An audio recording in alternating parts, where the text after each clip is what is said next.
Pues buenos días, estamos aquí reunidos nuevamente para una pequeña charla sobre historia del Politécnico y en esta ocasión vamos a tratar de ver estos personajes que son claves en lo que es la historia del Politécnico, que son Lázaro Cárdenas y Juan de Dios Batis.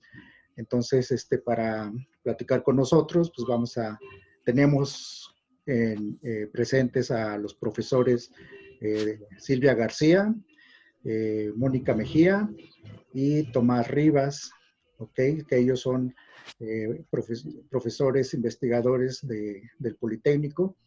Entonces, pues nos van a platicar o vamos a tener esta pequeña charla sobre estos personajes que, pues, de una u otra forma han sido fundamentales para lo que conocemos hoy como Instituto Politécnico Nacional, ¿no? Entonces, bueno, pues yo quisiera empezar, más que nada, profesores, pues por saber, ¿no? ¿Cuál es en estos momentos o por qué debemos recordar a estos dos personajes? ¿Cuál es su importancia? No sé quién quisiera participar primero. ¿Sí gustan yo? Silvia, maestra Silvia. Sí, adelante. Gracias, buenos días. Sí, son dos personajes fundamentales en la historia de la institución y yo quisiera retomar un poquito lo que vivimos hace unos días, del 21 de mayo. ¿Por qué es tan significativo? Vi en alguna aportación de Facebook lo que el maestro Javier Juárez subía de que es la fecha del 21 de mayo no corresponde con el nacimiento oficialmente del Instituto Politécnico Nacional. Esta fecha se elige por ser un día después del fallecimiento de Batis y un día anterior al nacimiento de Lázaro Cárdenas. No, en ese día nació Cárdenas, ¿no? En ese día específico. El es cierto, perdón, sí, es el nacimiento de Cárdenas y un día después del fallecimiento de Batis. Entonces, esta fecha es así como parte de toda lo que es la idiosincrasia del Instituto Politécnico, ¿no? Es un tanto cuanto romántica en el sentido de que se honra a los dos personajes que le dan vida al Politécnico. Entonces, el 21 de mayo no es efectivamente la fecha del nacimiento oficial de la institución, pero sí es una fecha que está directamente relacionada con la vida de estos dos personajes.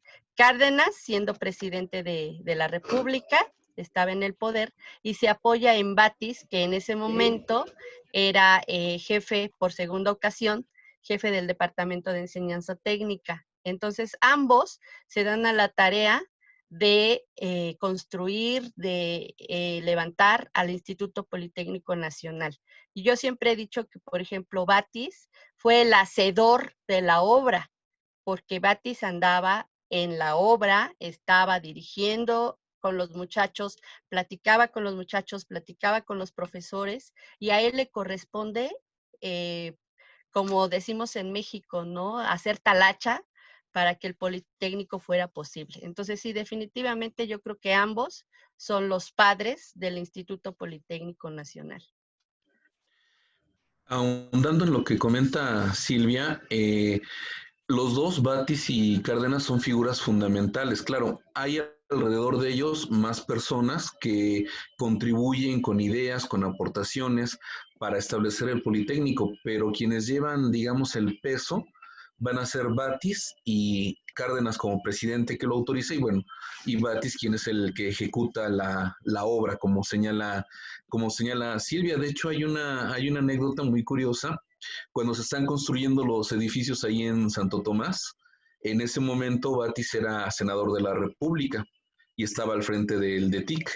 Entonces, la anécdota señala de que desde Chapultepec llegó un jinete, solito, que era el presidente Cárdenas, y cuestiona a Batis diciéndole, senador, bueno, se saludan, senador, señor presidente, y le dice Cárdenas, dice, senador, me he enterado que ha faltado a las sesiones del Senado, ¿qué pasó?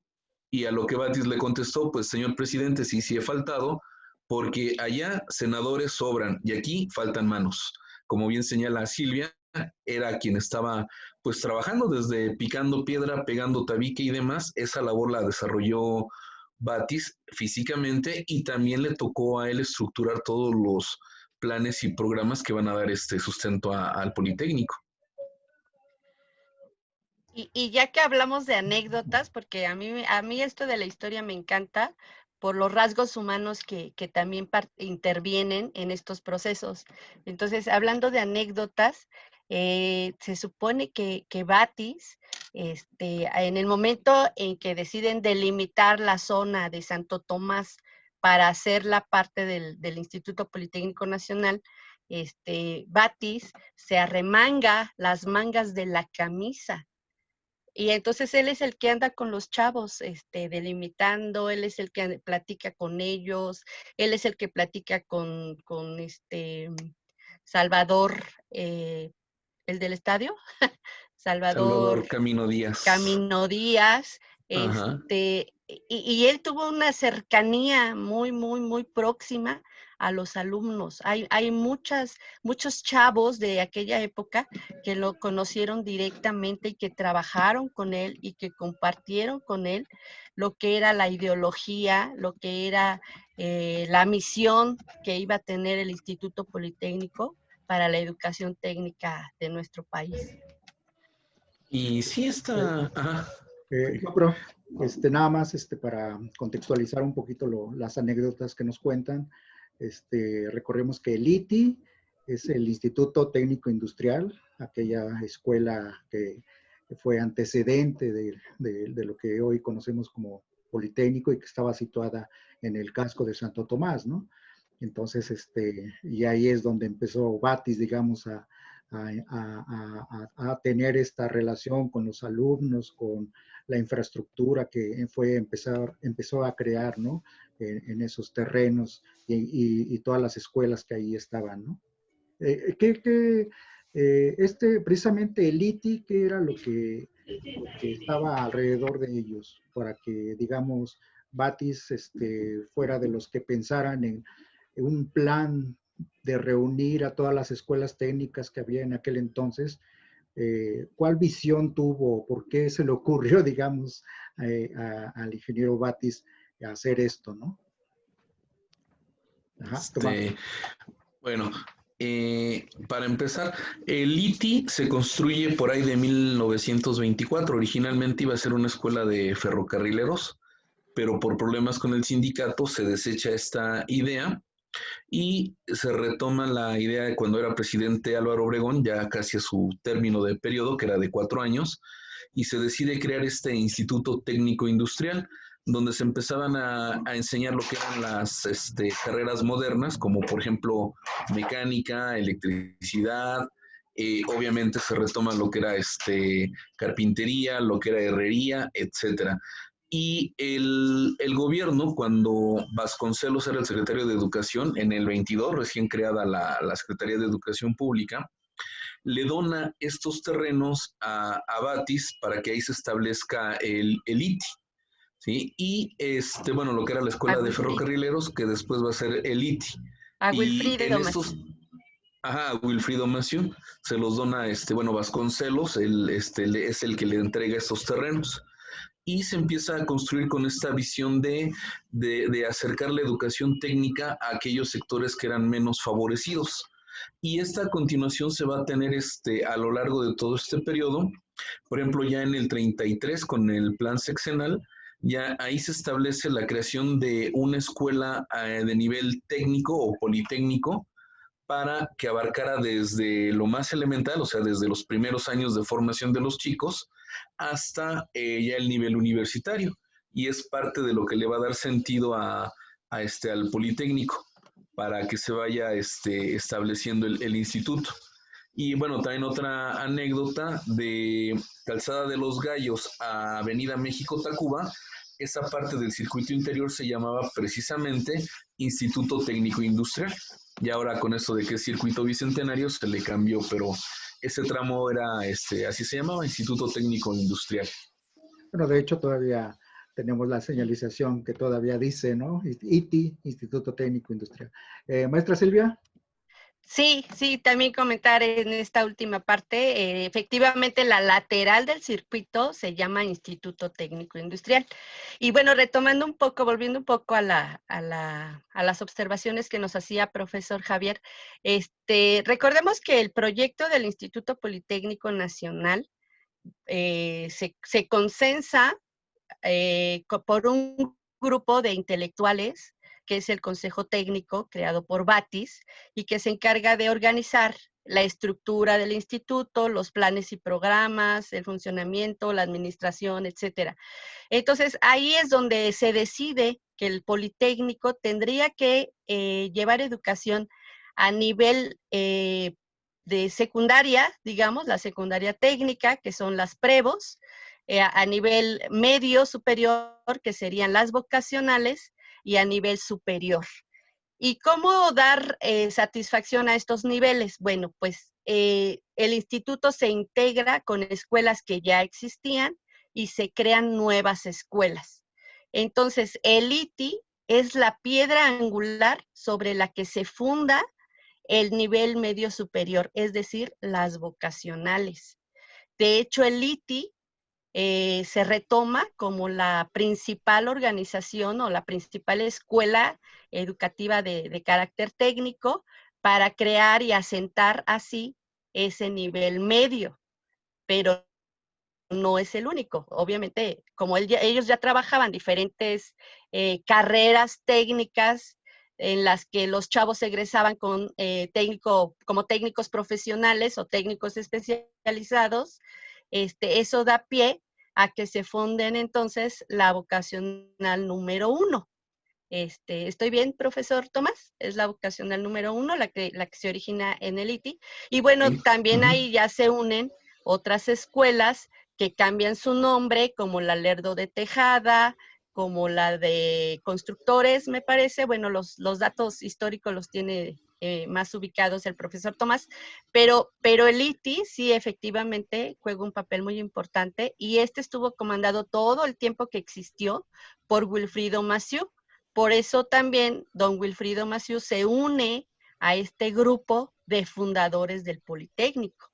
Lo mismo que pues los creadores de otras escuelas como la EIME, como la EBIME, como la de industrias textiles, en fin, pero bueno, ahorita estamos hablando nada más de ellos.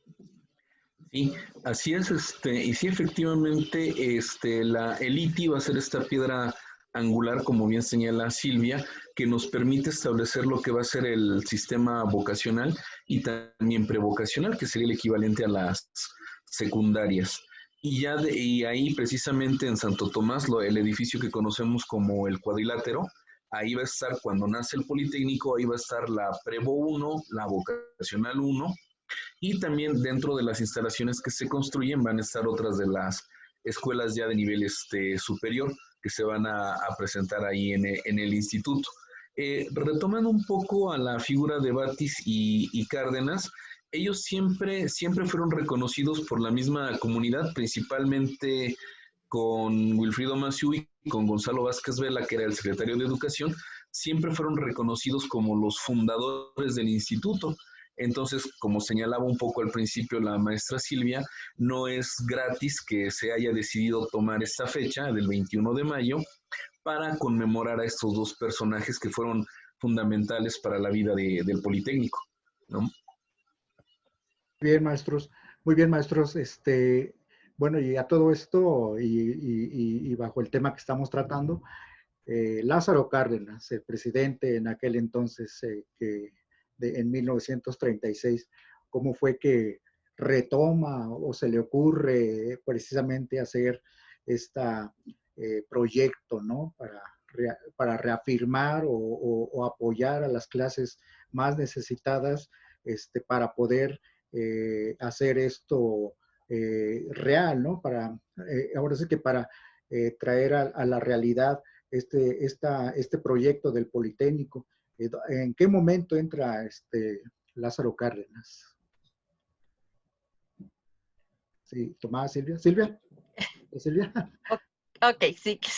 quieres yo empiezo. Bueno, recordemos que Lázaro Cárdenas llega a la presidencia y obviamente él como encargado de una nación presenta su plan sexenal.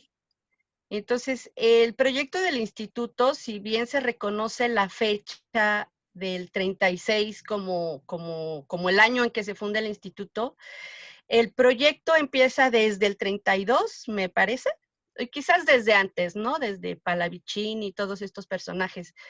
¿Por qué? Porque la idea era darle una oficialización, digamos, a la educación técnica en el país. Porque si bien es cierto que desde Díaz ya se manejaban las escuelas técnicas para enseñanzas para mujeres, en los años 20, de 1920 y algo, empiezan a construirse o allá a hacerse de manera más formal las escuelas de enseñanza técnica. Entonces, Cárdenas decide que su aportación iba a ser darle el impulso a la educación técnica, precisamente porque la educación técnica apoyaba a su vez sus propios proyectos educativos. Él ya tenía un proyecto económico y había que impulsar este proyecto económico. Entonces, el Politécnico representaba también una manera de darle salida a su proyecto, formar mano de obra calificada que apoyara sus programas de industrialización, de explotación petrolera.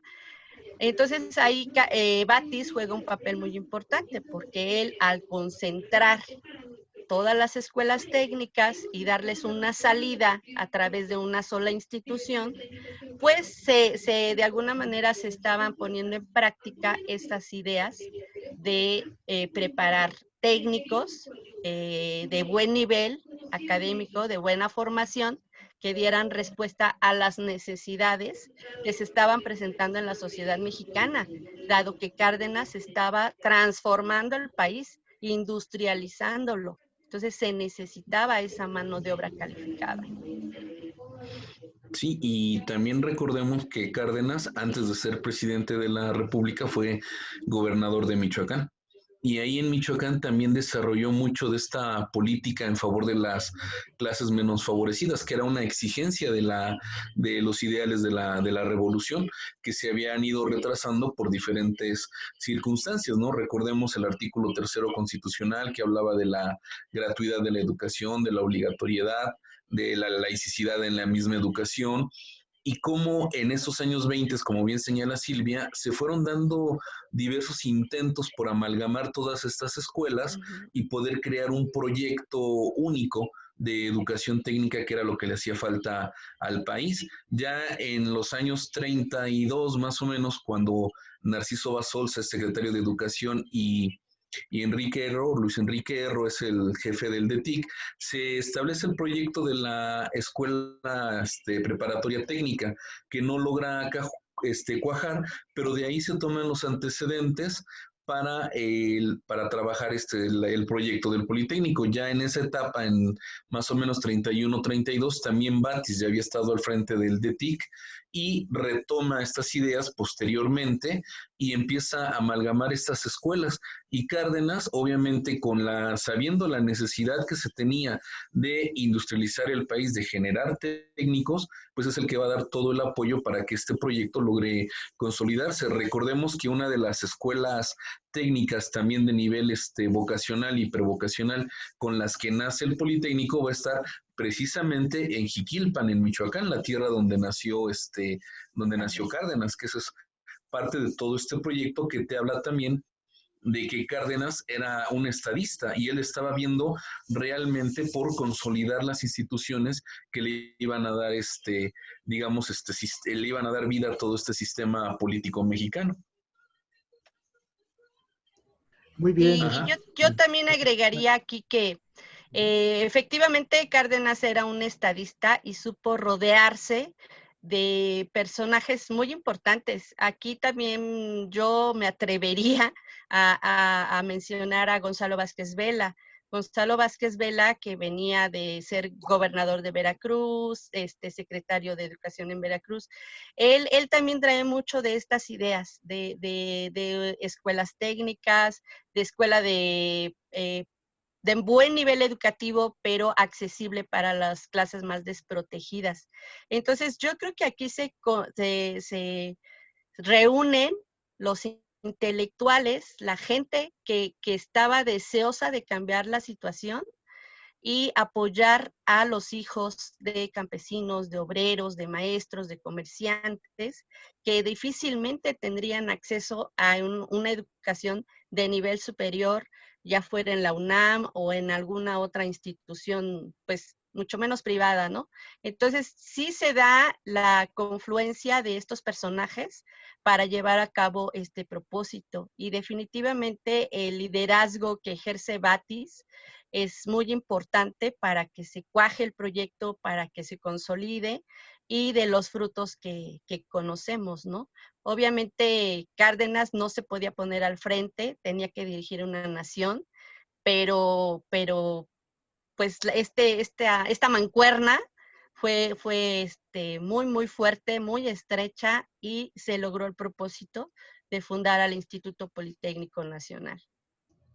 Efectivamente, maestros. De hecho, bueno, ya más nos quedan 5 minutitos, y algunos datos que nos comparten en ese sentido de que finalmente tanto Lázaro Cárdenas como Juan de Dios Batis, digamos, son las cabezas, digamos, más visibles de la fundación del Politécnico. Pues sí, siempre hay que también recordar, y yo creo que eso también sería parte de otra charla posterior, pues para hablar de los demás fundadores e ideólogos del Politécnico, ¿no? Que de una u otra forma también contribuyeron de una forma importante para la consolidación de este proyecto que actualmente pues es una de las instituciones más importantes de nuestro país, que es el Politécnico. Entonces, en ese sentido, y ya para terminar nuestra plática, sí me gustaría preguntarles,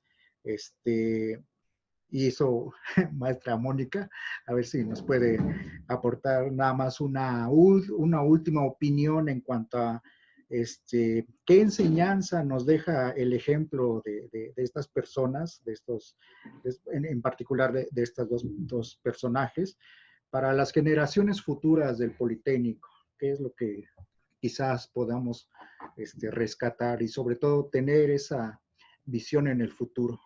¿Cuál es su opinión? Ya para cerrar. Silvia, maestra Silvia. Ajá. ¿Qué enseñanza? Pues para mí la enseñanza más importante es que cuando hay voluntad política se puede.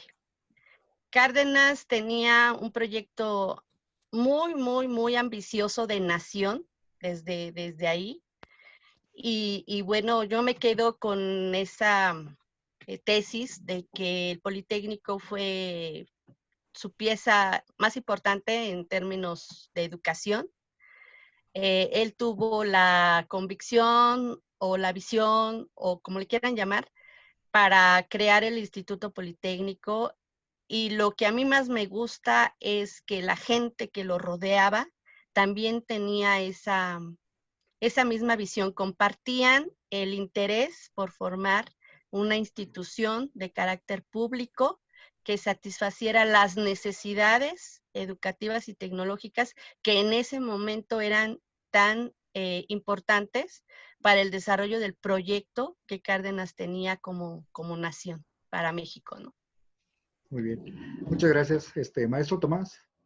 Yo creo que habría 3 palabras que podrían definir muy bien el papel de Batis y de Cárdenas en esta situación, que sería compromiso, entrega y disciplina. Eso es lo que caracteriza también a la comunidad politécnica, estos 3 principios fundamentales, y creo que en parte se lo debe a estos 2 creadores, ¿no? No es ahora sí, tan de gratis que se haya escogido estas fechas, el fallecimiento de Batis y el nacimiento de Cárdenas, para enmarcar el día del instituto. Yo creo que su visión de Cárdenas como estadista permitió unir las piezas que eran necesarias para poder crear este instituto, y la presencia de Batis a lo largo de toda su vida ligada al Politécnico siempre estuvieron presentes y recordando estos principios, ¿no? Sobre todo el compromiso con la nación, que es con el que nace el Politécnico, ¿no? Servir a la patria para crear condiciones de vida mejores. Y esto como fruto de esta visión de Estado que tenía Lázaro Cárdenas y toda la gente que lo rodeó, y todos estos grupos de intelectuales, como señala Silvia, y políticos de esa época, que tenían muy claro hacia dónde querían llevar al país, ¿no? Que era hacia el desarrollo, hacia el progreso. Y yo creo que con eso me quedaría con respecto a estas dos figuras. Muy bien, muchas gracias, maestro Tomás. Maestra Mónica, ¿usted nos gustaría aportar algo? Sí, maestra Mónica. ¿Me escuchan? Sí, sí, te escuchamos. Ok. Pues retomo parte de lo que dicen los maestros y yo me quedo con la esencia humana de estos dos personajes, que son hombres que se involucran desde los cimientos del instituto hasta materializar, como bien dicen, disciplinadamente sus objetivos. Creo que sin esas características no se puede lograr nada que se sustente durante tanto tiempo y con virtudes, pues. Sí, totalmente, ¿no? En ese sentido, yo creo que precisamente nos quedamos con eso, ¿no? Con esa visión que tuvieron para que finalmente hasta la fecha, pues, estemos por cumplir casi 85 años, ¿no? De haber sido fundados como institución, y que, bueno, yo creo que en ese sentido hay algo que finalmente es trascendente en esta visión y proyecto que tuvieron estos fundadores e ideólogos, pues para que finalmente muchos politécnicos hasta la fecha estemos trabajando y viendo por esta institución, ¿no? Ya sea desde diferentes ámbitos, ¿no? Ustedes como docentes o los docentes en general, los trabajadores, lo que se les conoce como los PAES, ¿no? Personal de apoyo para la educación, inclusive hasta los de limpieza, ¿no? Todas esas personas que finalmente día con día estamos contribuyendo a que el Politécnico sea aún más grande. Entonces, bueno, yo les agradezco. Nos veríamos próximamente en otra nueva charla y bueno, pues esperemos que nos veamos por aquí. Muchas gracias, maestra Mónica, gracias. a Silvia y maestro Tomás. Déjenme nada más, no sé si me desconecten. Gracias. Para comentarles algo.